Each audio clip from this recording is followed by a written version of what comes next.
All right, bright and early and back at it again. What is going on, fellas? It is your boy Tech, and we are back for another Dragon Ball Sparking Zero video. My bad if I'm a little bit excited. I fly out to LA tomorrow, Anime Expo this week. The Bandai Namco Showcase is Friday. That Sparking Zero panel is gonna be nuts. I'm so excited, but today, Bandai Namco EU has just released the official Dragon Ball Sparking Zero Beginner's Guide, and that's what I want to go over with in this video with you guys today. So, if you have been enjoying all of the Dragon Ball and Dragon Ball Sparking Zero content period on the channel, consider leaving a like on this video because it really lets me know that you guys are enjoying this. Also, don't forget to subscribe to the channel and turn on those post notifications so you never miss an upload, because we are so close to that 1 million subscriber milestone, guys, and I think we can hit it before the end of 2024. But anyways, without further ado, let's hop straight into Bandai Namco's Sparking Zero Beginner Guide.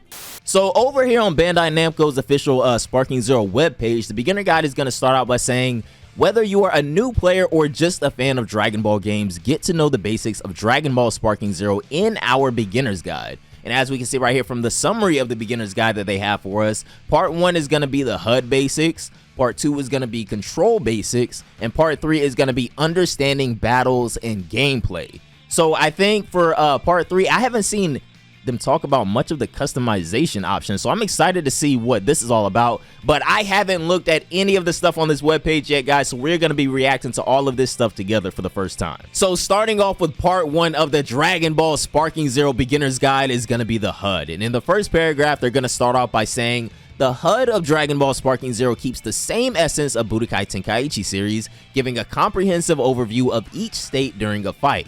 And over here, I've already pulled up most of these images on another tab, so we can go ahead and bigger-bize them a little bit. So a lot of this stuff looks relative to other fighting games that we played before. We have our timer in the middle. We have both of our HP bar. Well, we have our HP bars right here, actually. Let me get this right. The little bars right here is going to show us how many HP meter we actually have left. And then our HP gauge is going to be this big colored bar right here. Our key meter or key gauge underneath that beside Goku's icon right here, and then underneath Goku's icon is going to be our skill counters or blast stocks as we used to call them. Then underneath that is going to be our combo counter or hit counter, and then over here all the way to the right is going to be our transformation icon under Vegeta's little icon right here. So moving down below, they're going to go in depth with explaining all of the gauges, starting off with the HP and key gauge. So the first paragraph here is going to say, the bar shows the character's current HP levels and decreases when you or your opponent take damage. Once it hits 0, the character is defeated. Every HP bar has a different color going from blue to orange, and the amount of remaining HP bars is indicated in the left corner. So HP gauge and HP bars is different. So next is going to be key gauge. Like in the original anime, ki is the power that can be used to perform super attacks and other movement. To increase the key gauge, you can either charge it yourself, or it will slightly charge by itself whenever you hit your opponent with hand-to-hand combos.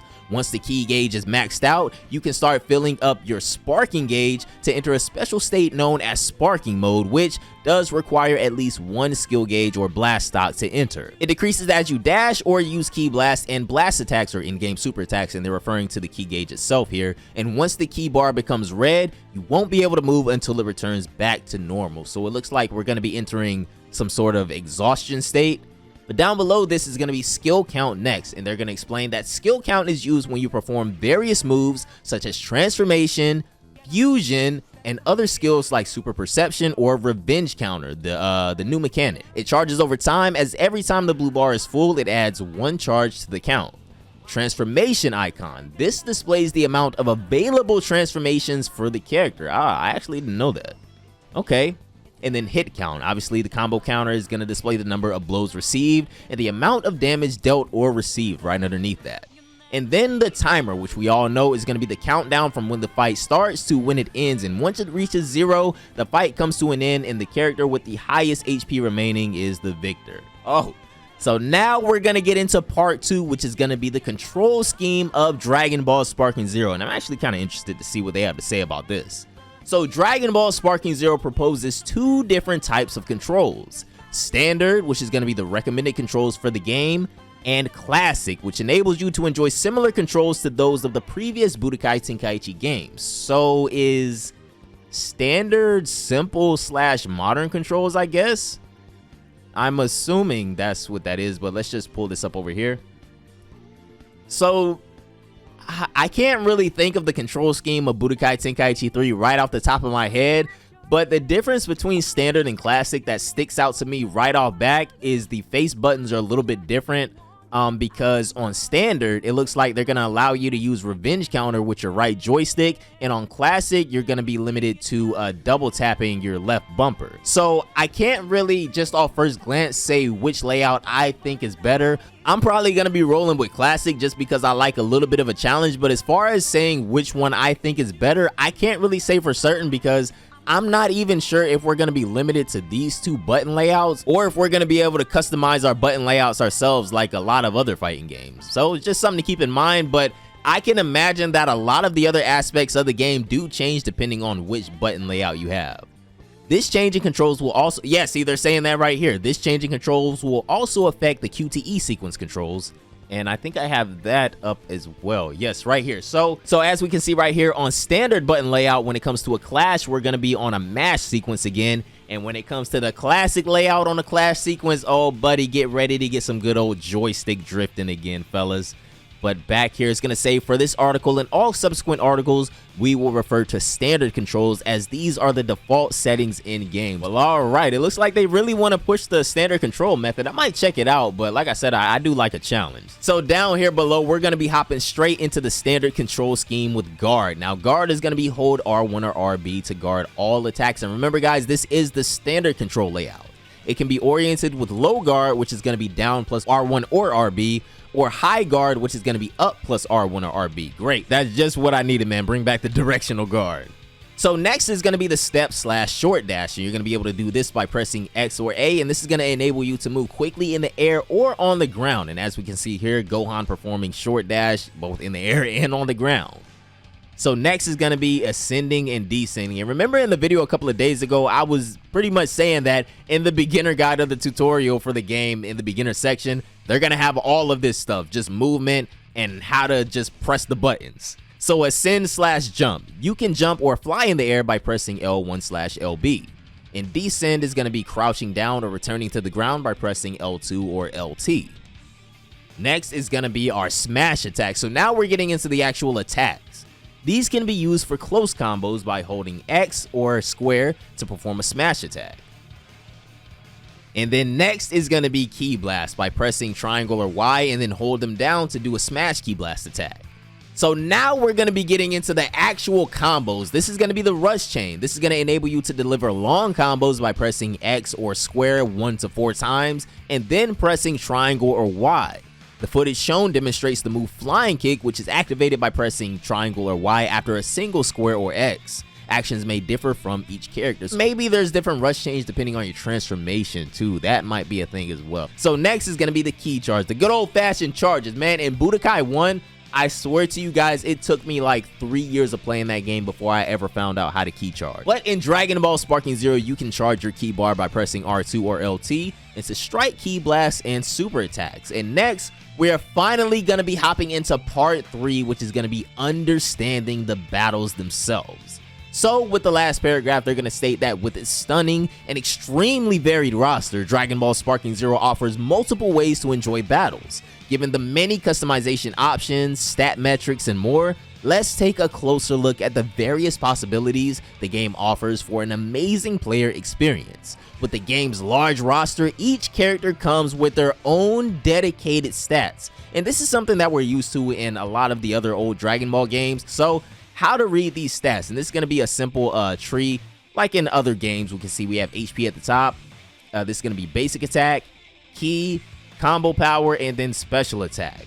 So they're going to go into this by explaining that each character has their own stat trees that can be influenced by customization, transformation or current state, forms or fusions, and it displays the following metrics as we saw up above right here. So they're going to explain all these metrics, with one being special attack. This increases the strength of blast and ultimate blast, so your super attacks. HP, of course, increasing this stat is going to give a higher number of HP points or health bars that we're allowed to have. Combo is interesting to me because this could mean a few things. I'm not sure if they mean like your basic attack combos, because if they just mean purely basic attack combos with this, does that just mean like combo decay doesn't exist in this game and you're just gonna keep that same damage scaling like no matter how far, if you're 50 hits into your combo, you're just going to do the same damage as your first hit. But I don't know, maybe combos in Sparking Zero aren't meant to be that long, and outside of Sparking mode, you can't really do any like basic attack infinites or anything like that. So hopefully that's the case. But 4 is going to be key. Now, having a high key stat allows the character to perform stronger key blasts and or charge their key faster. I'm not gonna lie, in a game like this, that sounds pretty freaking useful, because from what I've seen, charging is already a big part of this game.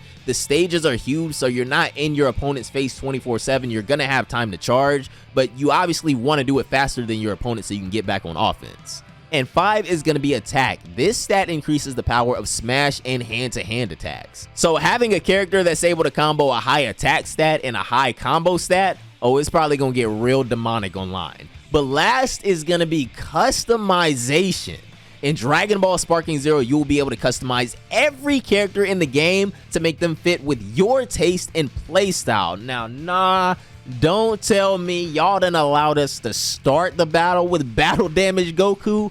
Are y'all crazy? I will, bruh, pause, but I will never have Vegeta with a shirt on. Massive pause, bruh. Yo, the battle damage Goku and Vegeta can't be beat, man. There's no way this is what y'all are telling me right now. So down below, they're going to say outfits. You can change the character's outfit based on your unlocked costumes. Note that this change is only cosmetic and does not have an impact on the character's stats, but can sometimes change the moveset when equipped. So for everybody that's saying, oh, this is Xenoverse all over again, no, relax, okay? Now, accessories. You can choose to equip some specific characters with their anime accessories to reproduce their famous moves. And I think, I can't find it right now, but for one of the pre-orders, Goku is going to be coming with a Power Pole costume. So possibly that's what they're talking about right here. Maybe when you equip that Power Pole accessory or costume or whatever it was, you'll actually be able to use Power Pole super attacks and things like that. That would be sick. Next is going to be type. This defines the additional characteristics and abilities based on the character type you selected. All right, I think they had mentioned this a couple of months ago, but never really spoke too much more about it. But it looks like we playing Sparking Zero Legends Dokkan Battle now. Yo, let me get a Shallot cameo in the game just to peek this all out.